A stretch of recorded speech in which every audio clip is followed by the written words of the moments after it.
Hey, what's up, guys? Shooting this video just to get a little guidance from you guys. This is a Pac-Man cabinet that I bought a couple of years ago as a flip. Recently took the LCD out of it after tracking down a 19-inch CRT that had already come out of a Bally Midway cabinet and had all the appropriate hardware. Finally found one local. Had the monitor recapped recently by Buffett, who lives close to me, and I just put it in the cab just to see that it had all the original mounting hardware still with it. It does.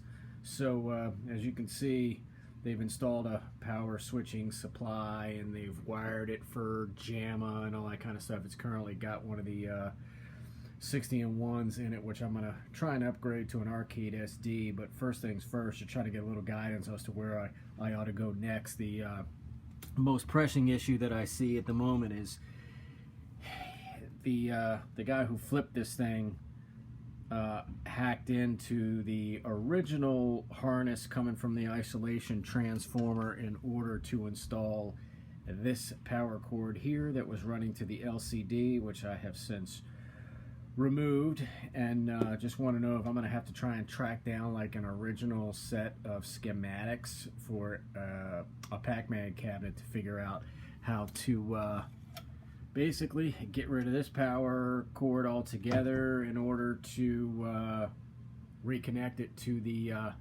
19-inch CRT. It's a Wells Gardner 4900 chassis and an RCA tube that I'm working with here, and just kind of in a macro sense what I'm looking at in terms of what ought to be my next consideration to try and get this CRT reinstalled and then go ahead and get this arcade SD board that I think I'm originally going to put in here and get this machine back up and working. So any general insight you guys have as to where I might focus on next would be helpful. I'm certainly going to have to bring in some local outside help with this, but I'd be interested to get you guys' feedback. Thanks.